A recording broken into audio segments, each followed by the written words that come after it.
You tap a screen, you wait maybe 20 minutes, and someone just hands you a hot dosa Right. or, a cold coffee. Right, exactly. And the interface on your phone is so clean, right? The transaction feels practically invisible. The result just magically appears at your door. We're basically conditioned to view this as a simple digital menu that just connected directly to a kitchen somewhere. Oh, absolutely. Yeah. But that interface is deliberately designed to hide the friction. Yeah. I mean, the moment you look under the hood of the actual logistics, that whole illusion of like simple magic, it completely vanishes. Yeah. What you are actually interacting with is a highly volatile physical and digital supply chain. It is a brutal, chaotic battlefield that's playing out on the streets every single minute of the day. It really is the absolute definition of orchestrated chaos. And we are going far beyond that clean white and orange app today to really tear down the engine of Swiggy. Right, because there's so much more going on there. Exactly. We have a really formidable stack of sources guiding this deep dive today. We've got detailed investment memos, comprehensive stock stories, and some very, very granular financial health breakdowns. Which are crucial for understanding this. Yeah, completely. The Yeah. goal here is to uncover how Swiggy functions fundamentally, beyond the UI. We want to figure out whether this vast ecosystem of food and 10-minute grocery delivery can actually turn our demand for ultimate convenience into a durable, profitable business. Which requires looking at the structural reality of their operating environment, right? I mean, what's fascinating here is that, sure, we see the delivery bikes everywhere, they're weaving through traffic, they're constantly visible, but Swiggy is operating in markets that are still structurally underpenetrated. Oh, definitely. The gap between their current operational footprint and what they aim to capture over the next decade is just staggering. Okay, let's unpack this. Because the sheer scale of Swiggy's ambition requires a fundamental shift in how we think about urban consumption. I want you, the person listening right now, to just picture your own phone screen. Right. You likely have Swiggy installed, you probably use it all the time, but every single time you order that Friday night dinner or rely on it for a last-minute tube of toothpaste, you are actively participating in a highly contested multi-billion-dollar war for urban logistics. You really are. It's a war zone out there. Yeah. So to understand the stakes, we have to define the actual battlefield. Swiggy isn't just one business. No, not at all. I mean, operating under a single brand creates a unified perception for the consumer, obviously. But structurally, Swiggy is a two-engine model that's surrounded by adjacent services. Two completely different engines. Exactly. And you cannot evaluate their financial health or their strategy without separating those engines and really examining their distinct unit economics. So let's strip down engine one. Food delivery. This is the foundation, right? Yep, the core. As a user, the flow seems really obvious. You browse, you order, you track the little icon on the map, the restaurant preps the food, the delivery partner transports it. But the flow of money is entirely different from the flow of food. Swiggy basically operates this as a multi-layered marketplace connecting highly fragmented demand with fragmented supply. Right. The monetization architecture in food delivery relies on extracting value from both sides of the transaction. Both sides. Yes. So on the supply side, you have the restaurant commissions. These generally hover in the roughly 15 to 25% range on the gross order value. Okay, wait. So on an order of, let's say, rupees 500, Swiggy's pulling rupees 75 to rupees 125 directly from the restaurant's top line before the food even leaves the kitchen. Exactly. That is a substantial piece of the pie for an industry with notoriously thin operating margins. I mean, restaurant margins are already tight. They are, yeah. But restaurants accept that commission because Swiggy provides demand aggregation that they just cannot achieve independently. Right, the volume makes up for the margin hit. That's the idea. But the monetization doesn't stop with the restaurant. On the demand side, the consumer is layered with fees. You have a platform fee, which is currently sitting around rupees 6 per order. And that applies universally, right? Regardless of order size. Universally. A flat rupees 6. Then you have the delivery charges, which fluctuate, usually between rupees 20 and rupees 45. Oh, right, the dynamic pricing. Yeah, dynamically adjusted based on distance, peak hour traffic, weather conditions, all of that. And we really can't ignore the digital real estate here either, because when I search for biryani on the app, and 3 restaurants pop up at the very top of my screen with a little ad tag, They are paying for that visibility, Yeah. yes. And that advertising revenue is critical. It operates at incredibly high margins because the cost of serving that ad is negligible. So in Engine 1, Swiggy has successfully conditioned two completely separate parties to pay them simultaneously. The consumer is paying the platform and delivery fees. Right. And the restaurant is paying base commissions plus premium advertising rates for visibility. Wow. Okay, so that makes a lot of sense for a marketplace that's just taking a cut of someone else's inventory. But engine two is quick commerce. Instamart. This is a totally different ballgame. Right. This is the 10-minute grocery promise. You realize you need milk or diapers, and you want them before you finish your morning coffee. The underlying mechanics here have to shift completely because Swiggy isn't just routing a delivery rider to a local restaurant anymore. Not at all. Instamart is a fundamentally different operational beast. When a user orders household items, those goods aren't coming from some independent third party. They are processed through Swiggy's own network of dark stores. Dark stores, which are just fulfillment centers, basically. Yeah, micro-fulfillment centers. But they are embedded deep within residential neighborhoods, and they are optimized entirely for picking speed rather than foot traffic. So there are no display windows, no checkout aisles. No casual browsing. None. Just dense racking systems and pickers racing against a 90-second internal clock to bag your item. A 90-second clock. Yeah. That's intense, which means the monetization model completely flips from a marketplace commission to just standard retail economics. Precisely. Swiggy, alongside its merchant partners, is capturing the retail markup here. They are buying wholesale, they are holding the actual inventory in these dark stores, and they are selling retail to you, all while still tacking on platform fees and managing the fulfillment economics. Which is wild because the complexity of managing holding costs, inventory spoilage, SKU curation in a dark store, that is worlds apart from simply transmitting an order to a local pizzeria. It's completely different. I mean, it's like trying to run an air traffic control center for tens of thousands of independent, unpredictable restaurant kitchens while simultaneously operating a high-speed digital supermarket where you have to manage the physical inventory yourself. Right. How do they not trip over their own feet? Operating these two distinct models under one roof just seems like a recipe for internal chaos. Oh, the operational friction is immense. There's no denying that. But controlling both is the absolute core of their strategic thesis. The ultimate prize in the consumer internet space is controlling a high-frequency habit. A daily habit, Yeah. basically. If you think about an average urban user, ordering a meal from a restaurant is like a daily or semi-weekly habit. Sure. But replenishing groceries, buying fresh produce, or just grabbing a forgotten household item, that is a weekly or even multi-weekly habit. So if they own the lunch habit through food delivery and the grocery habit through Instamart, they essentially monopolize the user's phone screen for any physical consumption need. Exactly. Controlling that frequency is the entire game. Yeah. Now, in food delivery, the primary metric of scale is gross order value, or GOV, alongside just overall order volume. Right. But when you look at Instamart, the critical metrics shift entirely. It becomes about basket size. Like how many items can we get them to add per order? Exactly. That and the sheer density of orders flowing through one specific dark store catchment area. Okay, and the mechanism tying these two engines together is Swiggy One, right? Their subscription program, plus those adjacent services like Dine Out for restaurant reservations and Genie for hyperlocal package delivery. Yes, the bundle. Because you pay a recurring fee, the delivery fees get waived across the whole ecosystem, and suddenly the friction to just order a rupees 150 item completely disappears. That's the magic of it. Swiggy One is designed to create behavioral lock-in. Once the sunk cost of the subscription is paid, the consumer is heavily disincentivized from opening a competitor's app. Because you already paid for free delivery on Swiggy. Exactly.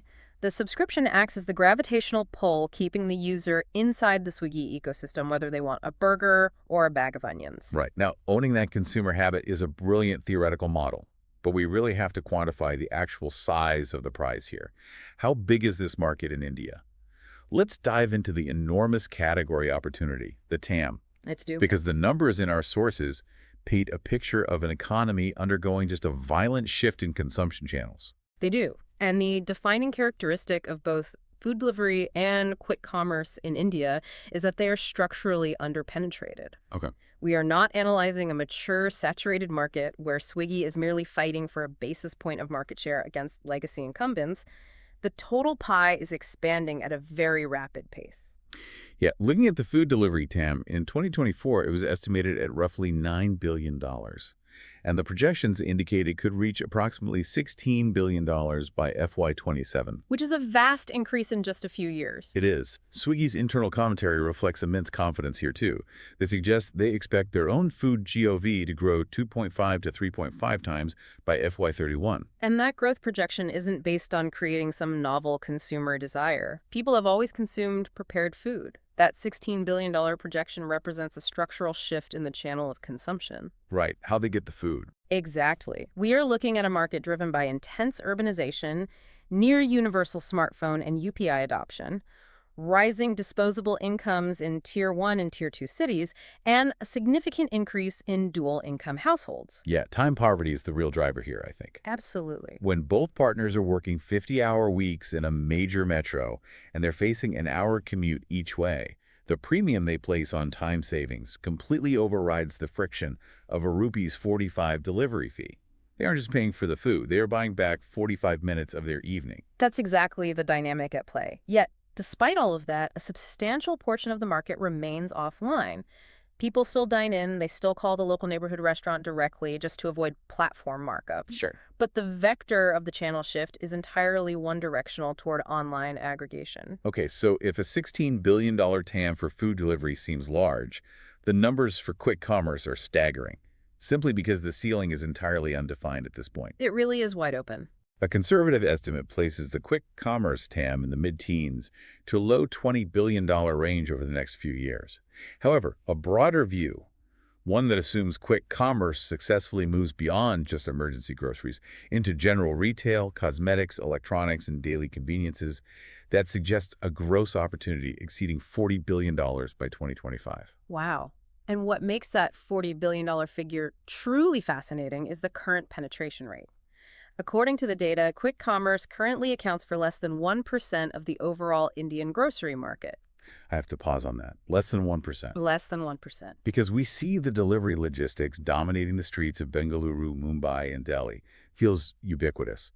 But the data tells us 99% of this consumption is still happening offline. Yes. Because 95% of the Indian grocery market is dominated by traditional kirana stores. The residual offline share is deeply entrenched. We're talking about hyper-local, relationship-based commerce here. Kirana stores offer credit, they offer exact micro-quantities, and they cater to extreme price sensitivity. Changing a replenishment habit that has been ingrained for generations requires overwhelming convenience. Right, you really have to over-deliver on the value proposition. And if we connect this to the bigger picture, the TAM isn't just taking India's population of 1.4 billion and assuming everyone will suddenly download Instamart. That's a fundamental misunderstanding of the market. A total population figure is useless here. The addressable TAM is highly constrained. If we connect this to the bigger picture, it is calculated by isolating addressable urban users, multiplying that by their repeat purchase frequency, and then multiplying that by their average order value. So it's a very specific slice of the population. Exactly. You are drawing a circle around urban households that possess the digital payment infrastructure, have disposable income, and crucially, value convenience over the slight retail markup. That is why Swiggy's capital deployment is intensely focused on the top-tier metros. That makes a lot of sense. But Swiggy isn't operating in a vacuum, obviously. Everyone sees that $40 billion horizon. Oh, they do. They are fighting deeply entrenched, exceptionally well-funded rivals. We have to map out the competitive arena, which is effectively two completely different wars being fought simultaneously. Right, because the dynamic in food delivery is entirely distinct from quick commerce. In food delivery, the market has settled into a highly stable duopoly. A duopoly. Yeah. Zomato currently leads with roughly 55 to 57% of the order share. Swiggy operates as the formidable challenger, capturing about 43 to 45%. And there is no third player operating at a national scale. None. The consolidation is absolute. The barrier to entry in food delivery is virtually insurmountable now. The threat of new entrants is minuscule because the network effects have just crystallized. The basis of competition has moved away from ruinous, cash-burning price wars. It is now entirely about restaurant coverage density and highly reliable delivery speeds. Though Swiggy does have specific geographical fortresses. Their strength in the southern metros, particularly Bengaluru and Hyderabad, is a significant defensive asset for them. They hold those micro markets very effectively, but the macro view is a locked duopoly. Quick commerce, however, that is an entirely different environment. It is a fragmented, hyper-aggressive arena undergoing rapid consolidation. Yeah, Blinkit is currently leading that space with about a 45% share. Zepto has emerged as the hyper-aggressive, speed-obsessed specialist, capturing roughly 29%. And Swiggy Instamart is defending its position as a top-tier challenger with around 25%. We also have Big Basket now fighting for oxygen in that same space. The contrast is striking, isn't it? Food delivery is a mature, calculated chess match between two players who understand the board. Quick commerce is a high-speed war of attrition. Yeah. The consolidation we are seeing is entirely driven by the brutal physical realities of real estate and last-mile logistics. It really looks like a race to see who can burn through capital fastest just to deliver a single packet of chips in 9 minutes. I mean, it's wild. It appears that way, I know. But the underlying logic is about securing real estate monopolies. The basis of competition in quick commerce relies on 3 pillars: executing the 10-minute promise, maximizing the density of your dark stores within a specific PIN code, and expanding the assortment of goods available. Okay, let's talk about the physical scale of these dark stores. Blinkit has aggressively expanded to over 2,000 dark stores. Right. Zepto has crossed 1,200. Swiggy has taken a slightly more measured approach with Instamart, rolling out 1,021 active dark stores across 124 cities. That physical footprint dictates survival. Quick commerce requires vast capital reserves because a dark store bleeds money until it crosses a very specific daily order volume threshold. Only players capable of absorbing deep upfront losses to build that localized density can survive the shakeout. Okay, so if the competition is this fierce, with billions of dollars being deployed literally to shave seconds off delivery times, how does Swiggy defend its position?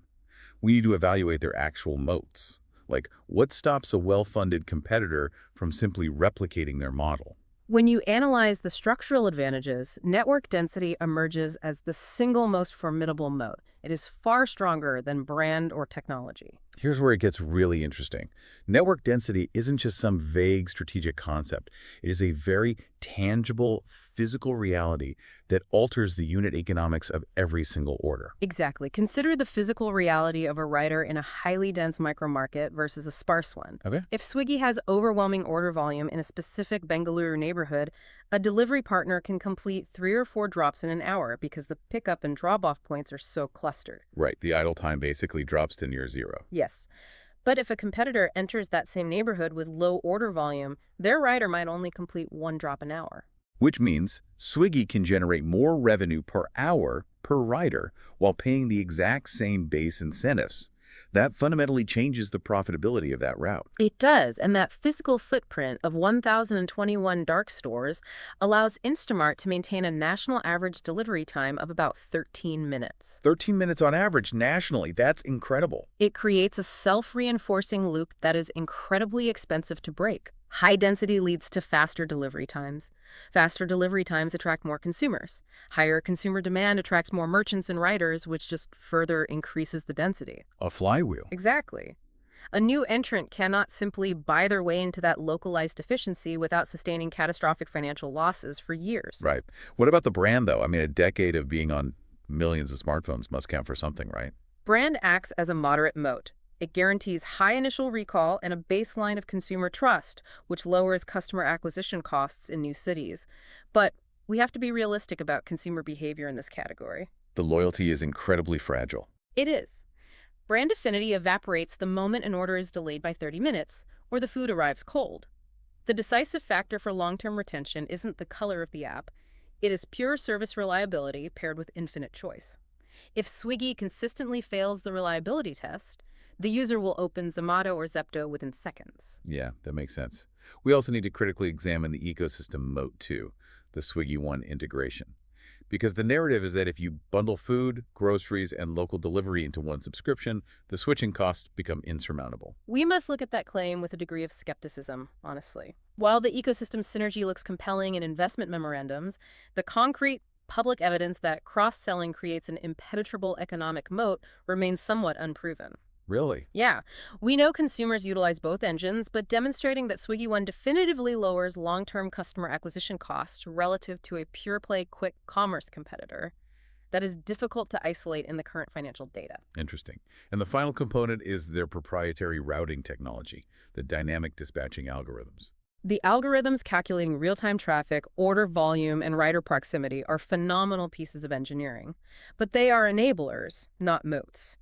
In 2026, highly sophisticated dispatch technology is the absolute baseline requirement to even participate in this industry. Fair point. So building a moat is a strategic victory, but generating cash inside that castle is the ultimate objective. We need to dissect the economics engine. How does Swiggy actually monetize this ecosystem, and what do the actual margins look like? We have to analyze the financials of the two engines in isolation because their trajectories are completely opposed right now. Food delivery operates as a marketplace annuity. It is a mature, refined economic engine. Okay, so revenue growth here relies on increasing gross order value, optimizing the take rate from restaurants, and driving order frequency. Yes, and the financial data demonstrates clear maturity. In Q2 FY 2026, the food delivery segment posted double-digit year-over-year order growth. More importantly, in FY 25, their adjusted EBITDA margins expanded by 220 basis points, reaching 2.0% of GOV. That is the turning point, right? The food delivery side has proven the thesis. Denser routes and higher frequency mean margins expand. They're finally generating a profit on the core marketplace. They are. But then we look at Instamart, the density game. Instamart is a capital-intensive beast. To achieve positive unit economics in quick commerce, you must command exceptionally high daily order volumes per dark store. You need to consistently drive up average order values, and you must maintain ruthless operational control over shrinkage. Meaning the spoilage, damage, and theft of physical inventory within the dark store. Exactly. Well, the growth velocity is undeniable. Our sources highlight that Instamart achieved 108% year-over-year GOV growth in Q2 FY 2026. The average order value surged by 40%. Yeah. The contribution margin sits at negative 2.6%. And that negative contribution margin is the focal point of market anxiety. But hold on. If the food delivery segment is finally throwing off positive margins, why siphon that capital to fund a hyper-growth grocery initiative that loses a few rupees on every single delivery? Yeah. Why not just harvest the profits from the mature business? Because harvesting profits now ignores the terminal value of the retail market. Instamart is the undisputed future growth engine. The food delivery TAM, while growing, has a theoretical ceiling based on dining habits. Quick commerce is an attempt to capture the vast, relatively untouched retail grocery TAM. Okay, so to understand that negative 2.6%, we really have to look at the anatomy of a dark store break-even. The formula is unforgiving. To cross into profitability, a dark store requires a dense, highly active, localized catchment area to ensure high daily order velocity. Right. It requires consumers to build larger basket sizes, diluting the fixed cost of the last-mile delivery over a higher total order value. Because delivering one onion costs the same as delivering a bag of groceries. Exactly. It also demands a strategic shift toward private label goods, which carry significantly higher gross margins than branded FMCG products. And finally, it requires constantly compressing the cost per drop through rider utilization. So if any one of those variables, basket size, private label mix, order density, or delivery cost, underperforms, The dark store bleeds cash on every transaction. It is a highly precarious operational balance. which makes their post-IPO balance sheet critical of this whole strategy. According to Simply Wallsaint, Swiggy is sitting on 73.12 billion rupees in cash. Their debt profile is negligible, reported at just rupees 128.44 crore as of March 2025. The initial public offering transformed their capital structure. They executed a rupees 10,000 crore QIP and supplemented that by monetizing their stake in Rapido for approximately rupees 2,400 crore. They're heavily capitalized. Yet the accounting metrics reflect the cost of the Instamart war. Their EBITDA for June 2025 was negative rupees 963 crore. Right. You're looking at the classic internet growth paradox here. How so? The accounting profit is deeply negative because of the aggressive capital expenditure and operational burn required to rapidly scale the dark store network. However, the 73.12 billion rupees cash position secured through the QIP provides them with unprecedented runway.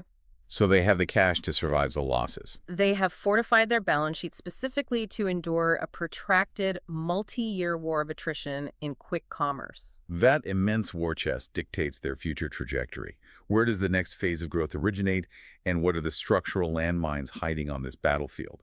We need to examine the growth horizon and the associated risks. The strategic roadmap outlines three primary growth vectors. The first is deepening monetization within the existing food delivery infrastructure. Okay, so not necessarily expanding to new cities. Right. This doesn't necessarily involve aggressive geographic expansion into Tier 3 and Tier 4 towns, which often dilute margins anyway. It focuses on increasing order frequency and extracting higher lifetime value from the established user base in mature urban centers. The second vector is the sheer scale-up of Instamart. The internal target is to drive Instamart's GOV to a staggering rupees 1.5 lakh crore by FY31. And reaching rupees 1.5 lakh crore GOV is a monumental execution challenge. It cannot be achieved through reckless real estate acquisition. Opening dark stores is easy, I guess. Exactly. Making them highly productive is incredibly difficult. Every single new micro-fulfillment center must rapidly achieve the strict density and basket size metrics we discussed, or it becomes a permanent drag on the consolidated P&L. Right. And the third growth avenue focuses on high-margin adjacencies, expanding the advertising platform for both restaurants and FMCG brands, developing sophisticated merchant sauce tools, and scaling dine-out for offline restaurant reservations. Those adjacencies are crucial because they offer software-like margins that can subsidize the capital-intensive logistics network. But the execution of this entire roadmap is threatened by four distinct risk categories. The most severe is regulatory shock, specifically regarding gig worker classification. Yeah, this is the existential sword hanging over the entire global gig economy, isn't it? If a regulatory body suddenly mandates that delivery riders are not independent contractors, but full-time employees. The unit economics shatter overnight. Reclassifying riders introduces mandatory benefits, minimum wage floors, and strict working hour regulations. The labor cost per delivery would spike violently. It would be devastating. Furthermore, you face ongoing FSSAI compliance audits, state-level interventions regarding delivery times, and potential restrictions on dark store operating hours in residential zones. While comprehensive regulation hasn't blanketed India yet, it remains a severe structural risk. And the second risk is a reversion to irrational price wars. Definitely. If Zomato leverages its own profitability, or Zepto secures another huge round of funding and decides to aggressively slash delivery fees or subsidize retail prices to capture market share, Swiggy is trapped. They'd have to match it. They must match the subsidies to retain their users, which immediately incinerates their path to profitability. It becomes a zero-sum race to the bottom. Wow. The third category is input cost volatility. Operating a hyper-fast physical supply chain means you are exposed to real-world friction, spikes in shrinkage due to inventory mismanagement, surges in rider incentive payouts during peak demand, extreme weather, or local festivals. Point to, right. Escalating commercial real estate rents as the competition for optimal dark store locations intensifies. If these input costs spike, Swiggy cannot seamlessly pass them on to the hyper-price-sensitive Indian consumer without triggering a collapse in demand. Right, because the moment delivery costs too much, people just walk to the Kirana store. And the fourth is the overarching financial risk. If Instamart's contribution margins stall at negative 2.6%, the cash burn becomes perpetual. 73.12 billion rupees is a deep reservoir, but it will eventually run dry if the unit economics don't flip. This raises an important question, one that challenges the fundamental premise of the quick commerce model entirely. The critique that quick commerce is an artificial market. Yes. There is a very vocal segment of the market arguing that 10-minute delivery is essentially a treadmill powered entirely by venture capital. If the company stops subsidizing the delivery, if they charge the true cost of moving a single item across a city in 10 minutes, do the consumers simply step off the treadmill? It is a vital critique. The existential threat to Swiggy isn't just absorbing operational losses today while building infrastructure. The true danger is discovering that the underlying consumer demand is highly elastic. Right. If they remove the subsidies and customer churn spikes violently, it would indicate that the market behavior was artificial. It would prove that consumers aren't willing to pay the actual economic cost of ultimate convenience. Which brings us to the ultimate question of execution and market belief. Who is navigating this complex machinery? And does the broader public market trust their capability? Let's analyze the management and the market reality. Swiggy has been guided by Sriharsha Majidi since its inception in 2014. From a strategic standpoint, his track record demonstrates exceptional capability in product development and category creation. For sure. Historically, the organization's capital discipline has faced scrutiny given the prolonged periods of heavy cash burn, but recent financial quarters show clear signs of operational maturity, evidenced by the margin expansion in the food delivery business. I mean, navigating a decade-long capital-intensive war, surviving multiple market cycles, and successfully executing an IPO of this scale is a significant credential. It demonstrates a resilience that really shouldn't be underestimated. The post-IPO governance structure is also highly relevant here. For SEBI purposes, Swiggy operates without an identifiable promoter. They have instituted an independent chairman, and there is no dual-class or super-voting share structure. Majidi holds a single-digit equity stake. Okay, so this means the management team is structurally aligned with institutional shareholders. There isn't a single dominant founder wielding absolute unchecked control over board decisions. But despite that governance structure, the market sentiment remains highly cautious. The public market is pricing in a prolonged, volatile path to consolidated profitability. Investors acknowledge the dominant, profitable reality of the food delivery segment. However, they view Instamart with significant skepticism, wary of the ongoing capital requirements. It is a definitive prove-it attitude from the market. It is. The investment thesis requires Swiggy to demonstrate that expanding scale simultaneously improves both growth efficiency and unit economics.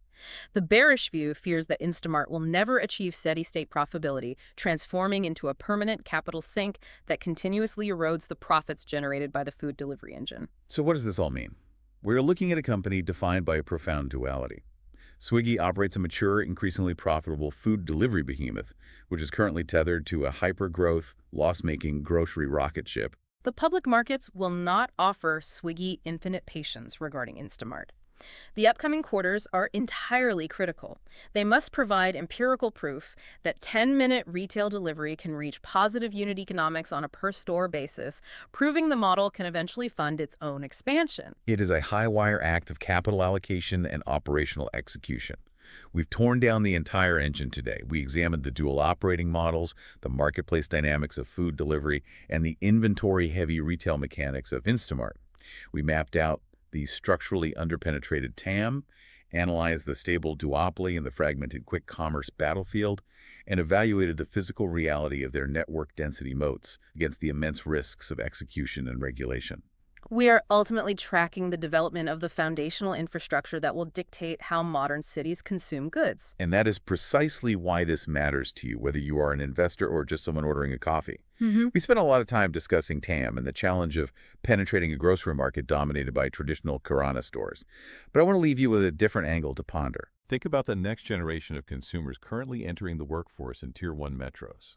What happens to the valuation of urban retail real estate? And how do traditional FMCG brands survive when an entire generation's default behavior is to never step foot inside a physical grocery store, relying entirely on a 13-minute algorithm to curate their lives? Thank you for joining us on this deep dive. Observe your own ordering habits this week. See you next time.